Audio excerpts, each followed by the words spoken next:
All right, guys, it's time to knock out some steering here. And maybe by the end of this video, maybe I can get an engine put on the little red.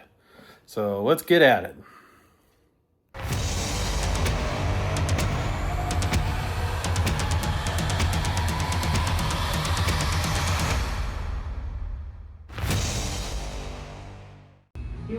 All right, guys, a little supplement to the last video. These were the brackets I was using for the back side of the suspension.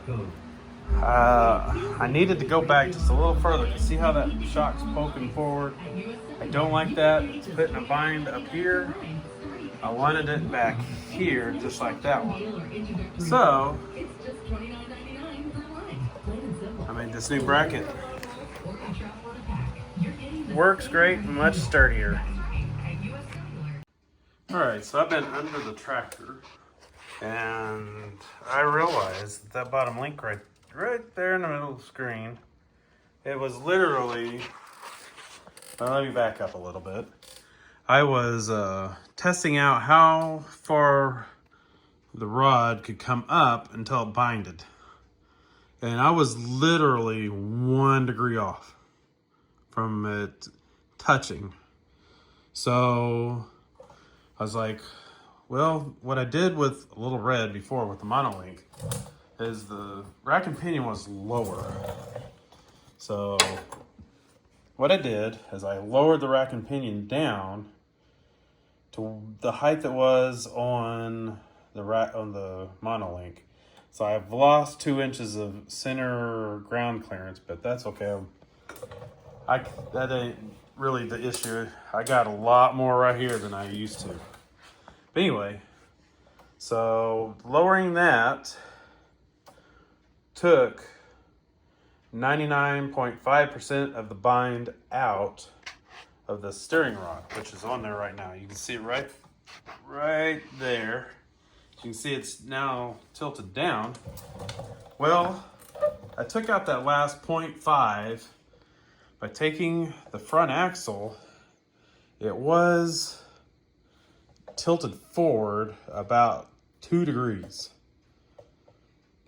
What I did is I straightened it up and then tilted it back by 1 degree, and that took the rack and pinion shaft and pointed it down a little bit, which caused this universal to start working actually instead of being a straight shot in. And that lowered from here to here, lowered this point from here about where I'd say about where the top side is, down to the bottom where you see. So that gave me even more downward trajectory of that steering link. And now I absolutely have 0 bindage from left to right. So I think I've knocked that issue out of the park. So now my tie rod arms are going to be under, and that shouldn't be an issue. But I now need to cut these back off and find my other ones and weld them back on that I originally had. Well, not the ones I originally had, but I can go down a little bit. Oh, I'm rambling again, but I can attach this to the bottom side and I think I will be good. If I can find my little ears I had, if not, I'll make new ones. But we're moving along. We might have the steering knocked out real quick. All right, guys, I'm in the current process of taking these little things, risers, I guess, on my spindles off that I put on previously, chopping them off. Then I'm coming in and going to weld in these little tabs I made out of some pretty thick steel. And we're doing this. We're going to weld them on here in just a minute. At first I'm gonna vice grip them, but I'm also trying to keep my, I don't know if you can tell, this is front to back. I'm trying to keep some Ackerman. Here's my string. As you can tell, get right over, there we go. Oh, there we go. Right over, there we are. So I'm trying to keep my Ackerman angle, and ready to cut that one off over there. Use my little vice grip like here. And I'm getting them situated where I can get them as straight as I can also, and at least have some adjustment with the heims. So I'm gonna jump on that, get it on over here, and check it out.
All right, guys, I'm getting a little excited now. I'll show you the progress I had this weekend and today. This is Monday. And I got stuff on me, but anyway, let me show you what I've done. Check it out. There's all the way left, all the way right. The tires just come to the lower radius arm. So if the suspension's traveling with the suspension attached to the axle, it shouldn't really get involved with the suspension, but there it is. Got her done. I might need to put some bump stops on those spindles, but right now I am not. But more than likely I will, and that's just probably going to be drilling a hole and putting a bolt in it. But nothing more than that will be needed. But there it is. The little red is moving along. I didn't get to the engine, but it's right there. Right there. So I got my paint. It's over here on the shelf. Found the cherry red. That's what little red originally was, right there. I've never repainted that part of the tractor since I originally painted it, except the dash, the black part on the dash. That cherry red is going to go on that well, it's not going to go over the green. I'm going to strip that hood back down to metal. And I'll primer it and repaint it. But there you go. Little red is moving along. The axle's where I want it. My shocks are not leaning back anymore. They are out to the sides a little bit, but I'd planned for that. I did end up moving the panhard bar under that railing, that front piece. I am going to probably take and match that hole on the other side, and that'll be an attachment point for something down the line. But right now I have no plans, but we're moving along. We're ready for the engine. All right, I never showed you underneath. There's my rack and pinion hanging right there. I'm going to eventually make a skid plate that goes around the front of the axle to protect that from rocks that may hit right in here underneath.